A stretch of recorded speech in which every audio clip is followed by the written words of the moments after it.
Welcome to 1 TV special analysis. నేను మీ RK. YCP నేత, ఆ పార్టీకి ఫైర్ బ్రాండ్గా చెప్పుకునేటటువంటి నాయకుడు, గత ప్రభుత్వంలో అదే వైసీపీలో కీలక నేత ఆయన. మాట్లాడితే టీడీపీపై కానీ, అటు చంద్రబాబు నాయుడుపై కానీ, లోకేష్పై కానీ, పవన్ కళ్యాణ్పై, ఎందుకంటే వీళ్ళందరూ కూడా అటు తెలుగుదేశం పార్టీలో, జనసేన పార్టీలో కీలకమైనటువంటి నాయకులు.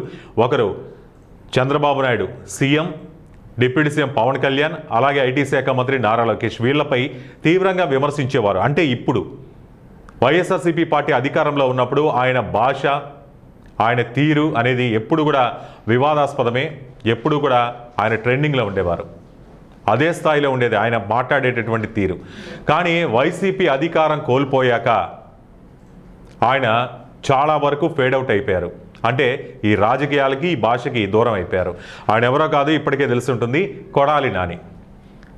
వైసీపీ అధికారం కోల్పోయాక కొడాలి నాని ఆయన దూకుడు చాలా వరకు తగ్గించాడనే చెప్పాలి. ఆ భాష వినపడట్లేదు, ఆ దూకుడు వినపడట్లేదు, అసలు ఆయనే కనపడట్లేదు, అసలు మీడియా ముందు కూడా రావట్లేదు అనేటటువంటిది మనకు ఖచ్చితంగా తెలుస్తుంది. ఎందుకంటే ఈ మధ్యకాలంలో ఎక్కడా కూడా కొడాలి నాని అనే పేరు అనేది కూడా వినపడట్లేదు. గతంలో ఇలానే మాట్లాడినటువంటి చాలామంది నేతలపై కూడా టీడీపీ ప్రభుత్వం, అంటే కూటమి ప్రభుత్వం అధికారంలోకి వచ్చిన తర్వాత కేసులు పెట్టారు, జైలుకు పంపించారు, కొన్ని చోట్లయితే దాడులు జరిగాయి. ఇక లోకేష్ ప్రవేశపెట్టినటువంటి రెడ్ బుక్, ఈ రెడ్ బుక్ అనేది తెలుసు కదా, ఎలక్షన్లకు ముందు 2024 ఎలక్షన్లకు ముందు యువగళం పాదయాత్రలో నారా లోకేష్ రెడ్ బుక్లో మమ్మల్ని ఇబ్బంది పెట్టినా, లేకపోతే నిబంధనలకు విరుద్ధంగా నడుచుకున్నా, ప్రజలను ఇబ్బంది పెట్టిన ప్రతి ఒక్క నాయకుడి పేరు కూడా రెడ్ బుక్లో ఉంటుంది. మేము వచ్చిన తర్వాత వడ్డీతో సహా చెల్లిస్తాం, ఎవరిని వదిలేది లేదని చెప్పారు. ఆయన వ్యాఖ్యలకి బలం చేకూర్చేలాగా ఇప్పుడున్నటువంటి పరిస్థితులు, అంటే జైలుకు పంపించడం కానీ, దాడులు కానీ, ఇవన్నీ కూడా జరుగుతూ ఉంటే అది రెడ్ బుక్ రాజ్యాంగం అమలవుతుంది అనేటటువంటిది వైసీపీ చేస్తున్నటువంటి ఆరోపణ. సరే, ఈ రెడ్ బుక్ వాటికి ఏమన్నా భయపడ్డారంటే అసలు తగ్గేదే లేదంటారు కొడాలి నాని. కానీ మరి ఎందుకు అంత తగ్గని వ్యక్తి బయట ఎందుకు పెద్దగా కనపడట్లేదంటే, ఆయన ఒక విలేకరు అడిగినటువంటి ప్రశ్న కూడా ఈ మధ్యకాలంలో, అధికారంలో లేనప్పుడు బయటకు వచ్చి ఏం చేయమంటారు, మిమ్మల్ని ఉద్యోగం నుంచి పీకేస్తే మీరు బయటకు వచ్చి పనిచేస్తారా, నా పరిస్థితి కూడా అలాగే ఉంది అంటున్నారు. మరి అధికారంలో లేకపోతేనే బయటికి రాకూడదా? అంటే అధికారంలో ఉన్నప్పుడే బయటికి రావాలి, అధికారం లేకపోతే అసలు ప్రజలకు కూడా అందుబాటులో ఉండరా అనేటటువంటిది. మరి ఇలా ప్రజలకు అందుబాటులో లేకపోతే నెక్స్ట్ ఎలక్షన్స్లో ప్రజల ముందుకి ఎలా వస్తారు? ప్రజల సమస్యలని, అంటే ఇప్పుడున్నటువంటి ప్రభుత్వం యొక్క పాలనలో ఉన్నటువంటి మైనస్లు కానీ ఇవన్నీ కూడా లేవనెత్తే వాళ్ళు ఎవరు, ప్రజల ముందుంచే వాళ్ళు ఎవరు? సరే, ఈ విషయాన్ని అడిగితే కొండాళ్ళు అనారోగ్యం అని చెప్పారు ఆయనకి. ఆ తర్వాత హైదరాబాద్లో చికిత్స తీసుకుంటున్నాము అని చెప్పి వాళ్ళ కుటుంబ సభ్యులు కూడా ప్రకటించారు. ఆ తర్వాత అక్కడెక్కడో కనిపించినా కానీ ఆయన మీడియాకు దూరంగా ఉంటూనే వచ్చారు. అయితే కొడాలి నాని సుదీర్ఘ కాలం తర్వాత ఇప్పుడు మీడియా ముందుకు వచ్చారు. గత ఎన్నికల గుడివాడలో ఓడిపోయిన తర్వాత ఆయన అసలు పత్తా లేకుండా పోయారు కదా, మరి ఇప్పుడు ఎందుకు వచ్చారు మీడియా ముందుకి? ఒకవేళ మళ్ళీ ఏమన్నా క్షేత్రస్థాయిలో యాక్టివ్ పాలిటిక్స్లో ఏమన్నా ముందుకు వస్తున్నారంటే, ఇటీవల మాజీ మంత్రి అంబటి రాంబాబుపై దాడి జరిగిన తర్వాత, ఆయన జైలుకి బెయిల్పై విడుదలైన తర్వాత, అంటే ఆయన ఎందుకు వెళ్ళారంటే సీఎం చంద్రబాబుపై దుర్భాషలాడి జైలుకి కూడా వెళ్ళొచ్చారు అంబటి రాంబాబు. ఆయన్ని కొడాలి నాని ఆదివారం సాయంత్రం పరామర్శించారు. నేరుగా ఆయన గుంటూరులోని అంబటి రాంబాబు నివాసానికి వెళ్ళారు, కొడాలి నానిని పరామర్శించారు, యోగక్షేమాలు అడిగి బయటికి వచ్చారు. ఆ తర్వాత మీడియాతో తప్పక మాట్లాడాల్సి వచ్చింది. అయితే అక్కడ మీడియా కూడా కొన్ని విషయాలు అడిగింది. దాంట్లో ప్రధానంగా అడిగింది, ఎప్పుడు చూసినా కొడాలి నాని నేను రెడ్ బుక్ భయపడిన అంటారు కదా, మరి రెడ్ బుక్ మీరు ఏమైనా భయపడుతున్నారంటే రెడ్ బుక్ ఎవరు భయపడటం లేదు అనేటటువంటి చెప్పారు. రెడ్ బుక్లు మీరు 100 రాసుకోండి, లేకపోతే ఇంకో బుక్ రాసుకోండి, మాకేమీ కాదు అని వ్యాఖ్యానించారు. మరి ప్రజల ముందుకు ఎందుకు రావట్లేదు? ఇప్పటికే పార్టీలు అందరూ కూటమి నుండి ఇబ్బందులు పడుతున్నారు. అధికారంలో ఉన్నప్పుడు మాట్లాడినటువంటి మాటలు, వారికి భరోసా, పార్టీకి జగన్కి అండగా ఇప్పుడు ఎందుకు ఉండట్లేదు? రెడ్ బుక్కి భయపడట్లేదు. మరి ఎలక్షన్లు ఏమో చూస్తే దగ్గరికి వస్తున్నాయి. మరి ఈ ఎలక్షన్లు దగ్గరకు వచ్చే సమయంలో మీరు పార్టీకి అండగా ఉండట్లేదు, జగన్కి అండగా ఉండట్లేదు, మరి లోపల ఎందుకు ఉంటున్నారు? అంటే కేవలం ఇంటికే ఎందుకు పరిమితం అవుతున్నారు?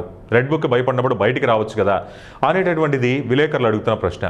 కూటమి ప్రభుత్వం బెదిరింపులకైతే మేము భయపడబోమంటూ మళ్ళీ అదే చెప్తారు.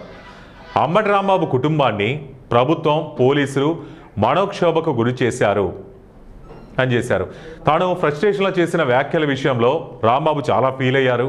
ఆ తర్వాత ఆయన క్షమాపణలు కూడా చెప్పారు. అయినప్పటికీ కూడా కేసు పెట్టారు, ఆయన్ని జైల్లో పెట్టారు. కాబట్టి ఆయన పరామర్శించడానికి మాత్రం నేను వచ్చానంటారు. ఇంకో విషయం, ఎవరినైనా కానీ గిల్లి జోలపాడితే ఎలా ఉంటుంది?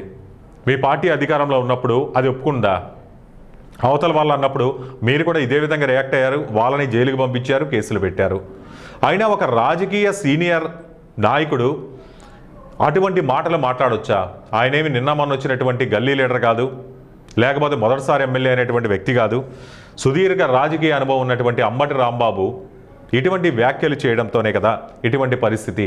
మరి క్షమాపణలు చెప్తే ఒప్పుకుంటారా ప్రజలు? కానీ ఎవరినన్నారో వాళ్ళు కానీ ఒప్పుకునే పరిస్థితి లేదు. అంబటి ఇంటిపై రాళ్లు కర్రలతో దాడి చేసి కార్లు, ఇంటి అద్దాలు ధ్వంసం చేసిన వారిని మాత్రం ప్రభుత్వం రక్షించిందని దుయ్యబట్టారు. సరే, తప్పు చేస్తే మాత్రం ఎవరిని వదిలిపెట్టకూడదు, ఇది రాజ్యాంగానికి విరుద్ధమైనటువంటి చర్య కాబట్టి వాళ్ళని శిక్షించవచ్చు. కానీ అంతకుముందు మీరు అన్నటువంటి మాటలకి మీరు కట్టుబడి ఉంటారా? లేదు. గంట తిరక్క ముందే వెళ్ళి క్షమాపణ చెప్పారు. కానీ లోకేష్ మీద మాత్రం కొడాలి నాని తీరు మాత్రం ఏమాత్రం మారలేదు, ఎప్పట్లాగే స్పందించారు. మంత్రి నారా లోకేష్ గురించి కూడా కొన్ని వ్యాఖ్యలు చేశారు కొడాలి నాని, తీవ్ర వ్యాఖ్యలు. లోకేష్ రెడ్ బుక్ రాజ్యాంగానికి భయపడే వాళ్ళు ఇక్కడ ఎవ్వరూ లేరు, ఆయన రెడ్ బుక్లో జగన్ పేరు ఉందో లేదో ఆయనే మర్చిపోయాడంటే అది రెడ్ బుక్ అయినా ఇంకేమైనా బుక్ అని ప్రశ్నించారు. జగన్మోహన్ రెడ్డి ఇలాంటి ఉడత బెదిరింపులకు భయపడరని చెప్పి ఆయన వ్యాఖ్యానించారు. మొత్తానికి జగన్ అయితే వెనకేసుకొచ్చారు. అంటే జగన్ కూడా టార్గెట్ చేయాలేంటి, చేస్తే ఏం జరగాలని మీ ప్లానింగ్ అనేది కూడా ఇటువైపు చెప్తున్నారు, ప్రజలు కూడా అనుకుంటున్నారు. అంటే గత ఎలక్షన్స్లో చంద్రబాబు నాయుడిని ఏ విధంగా అయితే అరెస్ట్ చేశారు ఎలక్షన్స్కి ముందు, ఆ తర్వాత దాన్ని ఇప్పటికీ చెప్తుంటారు వైసీపీ పార్టీకి సంబంధించినటువంటి నాయకులు. సానుభూతి కోసమే ఈ విధంగా జైలుకి వెళ్ళారు, వచ్చారు, సానుభూతితో కొన్ని ఓట్లు సంపాదించుకున్నారని. మరి అదే స్ట్రాటజీ ఏమన్నా ప్రవేశపెట్టబోతోందా? ఇలా రెచ్చగొట్టి జగన్ని అరెస్ట్ చేయడానికి ఇటువంటి వ్యాఖ్యలు ఏమన్నా కొడాలి నాని చేస్తున్నారనేటటువంటిది. 2029లో ఎంత మంది కట్టగట్టుకొచ్చినా జగన్ ప్రభంజనాన్ని, ఆయన గెలుపుని అడ్డుకోలేరంటూ కూడా కొడాలి నాని అయితే ఇప్పటికి ధీమా వ్యక్తం చేస్తున్నారు. సరే, ఏదేమైనా కానీ కొడాలి నాని చాలా రోజుల తర్వాత బయటకు వచ్చారు. ఇది వైసీపీ పార్టీలో కొంత సంతోషాన్ని ఇచ్చేటటువంటి అంశమే. ఎందుకంటే మీడియా ముందు కొంచెం గట్టి వాయిస్ ఇవ్వగలిగినటువంటి నాయకుడు కాబట్టి మరి ఇదే వాయిస్తో ఇలాగే ఉంటారా, లేదా ఏదో ఇలా మొక్కుబడిగా వచ్చి రావాలి కాబట్టి వచ్చి పరామర్శించిపోయారా అనేటటువంటిది ముందు ముందు తెలియాల్సి ఉంది. సో ఈ అంశంపై మీ అభిప్రాయాలు కామెంట్ రూపంలో తెలియజేయండి. చూస్తూనే ఉండండి 1TV అనాలిసిస్.